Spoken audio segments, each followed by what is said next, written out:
وقل، دعا آپ کی ہر وقت یہ ہونا چاہیے کہ رب زدنی علما، کہ پروردگار میرے علم میں اضافہ کرتا ہے.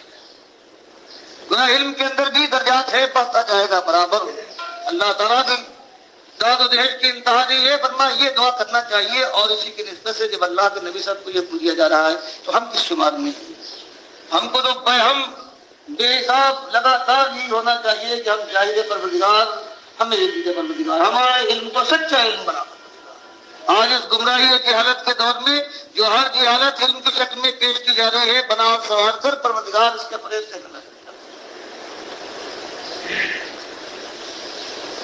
فرمایا باقی یاد رکھو کہ تمہارا ایک بہت بڑا دشمن ہے، ایک کھلا دشمن ہے، ازل سے لے کر قیامت تک کے لیے تمہاری دشمنی کی بات کرے گا میدان معیشت میں. ایسا تمہارا اس سے غافل نہ ہونا تمہاری خرابی ہے. جہاں ایسی بات آتی ہے وَلَقَدْ عَهِدْنَا، اور پھر بتایا تمہاری حیثیت میں معلوم ہے. اگر وہ بہت تو دکھاؤ، زیادہ رکھو، اپنے نفسوں کو بہت بڑا کرو، تواضع کے ساتھ، اللہ کی بندگی کے ساتھ دھیرے دھیرے رکھو. وَلَقَدْ عَهِدْنَا، البتہ ہم نے وعدہ لیا تھا، ثبوت کیا تھا ایک کام، دونوں معنی الہ آدم من قبل، ایک ذمہ داری، ایک حکم دیا تھا، ایک وعدہ اور عہد لیا تھا اس سے پہلے، فنسیا. تو تم انسان ہو، جانتے ہیں ہم نے تم کو عالم الغیب بے خطا نہیں بنایا ہے. ہم کو یہ معلوم ہے ہم نے تم کو بنایا ہے، تم خطا ہو. کل بنی آدم خطا ہوں، خیر الخطائین التواب. یہ آدم کے اندر وہی مالک فرما رہا ہے، یہ ایک چیز ہم نے رکھی ہے کہ تمہارا جو باپ تھے، ہم نے ان کو ایک حکم دیا، ایک ان سے وعدہ لیا، اور اس سے پہلے بنسیا، وہ وعدے کو بھول گئے. جانتے بوجھتے اللہ کے سرکش نہیں تھے، وہ بھول جانے والے ہوتے ہیں. وَلَمْ نَزِدْ لَهُ عَزْمًا، اور جب تمہارے بات میں ہم نے وہ عزم نہیں پایا کہ ایک بات کہنے کے بعد پھر ان کا ایسا حافظہ اور ان کا عزم ایسا مضبوط ہو کبھی ان سے بھول نہ ہو سکے، تو ہم تمہاری بھول کے اوپر بھی یہ نہ سمجھنا کہ ہم تمہیں کبھی معاف کرنے والے نہیں ہیں. ہم تو تمہاری فطرت میں ہم نے ایک بات رکھی ہے، بھولو لیکن ایسے بھولو کہ واپس آنے والے، یاد کرنے والے تمہاری بھول ہو. بھٹکو لیکن اس کے بعد بھٹکنے کے بعد پھر راستے پہ آ جاؤ، تواب بن جاؤ. اس کا قرآن میں فرمایا ہے کہ صحیح معنوں میں توابون ہوتے ہیں یہ جو مومن، سچے مومن جنہوں نے اللہ کے ہاتھ جان و مال کا صدا کر دیا ہے، وہ توابون.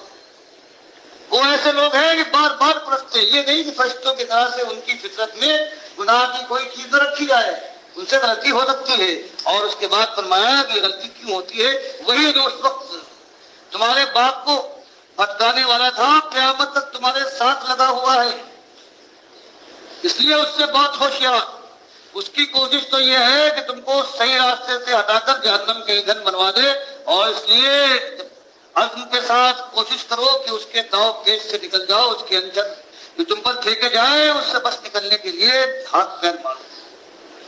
وہ واقعہ یاد دلاتا ہے، ایسا موقع آتا ہے مالک یاد دلاتا ہے، اور شاید یہ شیطان تمہارے پیچھے لگا ہوا ہے، تمہاری ہاتھ میں ہے، تمہاری راہ مانے گا. یہ ایسا اتنا بڑا ٹھگ ہے کہ اس کے جو اندازے ہیں، جس کے انداز ہیں، ان کو سمجھنا، ان سے بچ کرنا بڑا مشکل ہے. تب انسان ہوشیار نہ رہے.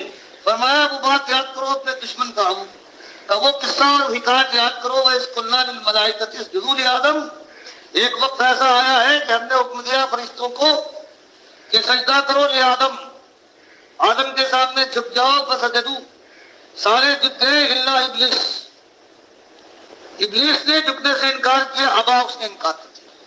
یہاں بہت سی باتیں پیدا ہوتی ہیں کہ فرشتوں کو کیوں کہا گیا کہ ان کے سامنے جھک جاؤ. اللہ نے اس کی تشریح نہیں فرمائی. اصلی مطلب قرآن کے اندر صاف واضح اللہ نے فرمایا، اللہ کے نبی صلی اللہ علیہ وسلم نے ایسی واضح تشریح نہیں فرمائی، متشابہات میں سے رکھا ہے. تو ہم اس کو جو اللہ نے فرمایا ہے اس کو مانیں گے. باقی کیوں کیسے یہ ہمیں معلوم نہیں ہے. ہم اس کو جیسے ہے کیفیت معلوم کیے بغیر اس کو مانتے ہیں. دوسری بات یہ کیسے پہنچ گیا فرشتوں، اللہ جانتا ہے کیا معاملہ پیش آیا. آج کل یا قصے کہانی یا اسرائیلیات سے جو لوگوں نے لیا ہے وہ بات ہے. جس کو مالک نے جیسے چھوڑ دیا ہے اللہ کے رسول صلی اللہ علیہ وسلم نے اس کی توجیہ مناسب نہیں سمجھی ہے، اللہ کے حکم سے اس کو وہی رہنا چاہیے. اس سے آگے بڑھنے اگر کوئی ہمت کرتا ہے تو اس کے دل میں ذائقہ ہے۔ اور اگر آپ کو یہ سن کر تعجب ہوگا